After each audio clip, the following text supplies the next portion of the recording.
chiale. Il met toujours son grain de sel, mais il est sympathique. Voici le balado, ben voyons donc. Bonjour à tous et bienvenue dans notre balado Ben voyons donc. Aujourd'hui, je vais vous parler d'électrification des transports. Du côté historique, la Nissan Leaf en 2010, elle faisait à peine une trentaine de kilomètres d'autonomie. Et quand on tombait en hiver, évidemment, l'autonomie baissait énormément. Mais aujourd'hui, les véhicules électriques sont rendus vraiment performants. On parle aux Tesla qui vont de 500 quelque chose de kilomètres d'autonomie. Donc, les voitures, ça va de mieux en mieux côté électrification. Moi, le côté que je veux vous amener ce matin, c'est notre ministre de l'Environnement, M. Charette, qui interdit la vente des véhicules thermiques à partir de 2035. Ça, j'ai pas de problème avec ça, comme je vous disais.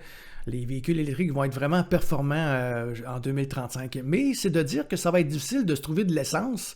Ça, je trouve ça un petit peu bizarre, dans le sens que c'est comme si on mettait tous les véhicules électriques dans le même patelin.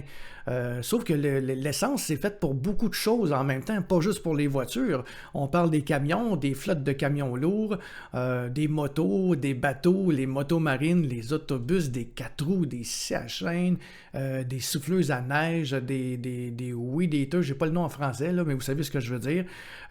On parle des vieilles Camaro, des vieux véhicules, là, des Camaro, des Dodge 70, des vieilles Mustang. Tout ça, ça marche à l'essence et ça ne changera pas demain matin. Je sais qu'il y en a qui sont en train de se dire que « mais il me semble que j'ai vu qu'il y avait des motos à batterie. Oui, je pense qu'il y en a et ça commence.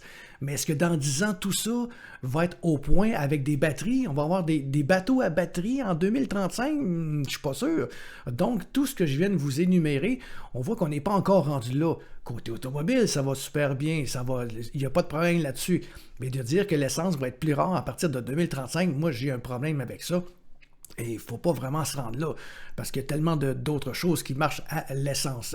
Côté des véhicules électriques, je ne sais pas si vous le saviez, mais le Québec est le champion d'achat des véhicules électriques en 2024.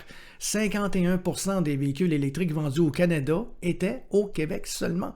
Donc au Québec, on aime ça, les véhicules électriques. Et l'électrification des transports est essentielle pour réduire les émissions de gaz à effet de serre, responsables de 43% des émissions de gaz de CO2 au Québec. Ça, j'ai pas de problème avec ça. Parenthèse. Les gens qui tripent sur l'environnement, qui depuis des années disent « Ah, la voiture pollue, c'est pas bon pour l'environnement, il y en a trop, c'est pis ça. » OK, correct, d'accord. Sauf qu'on s'entend que les systèmes d'antipollution des véhicules neufs sont quand même assez performants. Et comme je viens d'en parler, des véhicules électriques, on en vend beaucoup, beaucoup, beaucoup. Donc, les environnementaleux, vous allez devoir lâcher la voiture à un moment donné, là, parce que là, la voiture pollue de moins en moins. Vous allez devoir vous occuper des motos, des bateaux, des motos marines, des 4 roues, des scies à chaîne, parce que tout ça, là, ça n'a pas de système d'antipollution. Les gros bateaux, là, les gros bajas qui se promènent sur le fleuve Saint-Laurent, là, avec un gros 350 straight pipe qui coule dans l'eau, là, c'est direct. Il n'y a pas de système d'antipollution. Eux autres, ils polluent.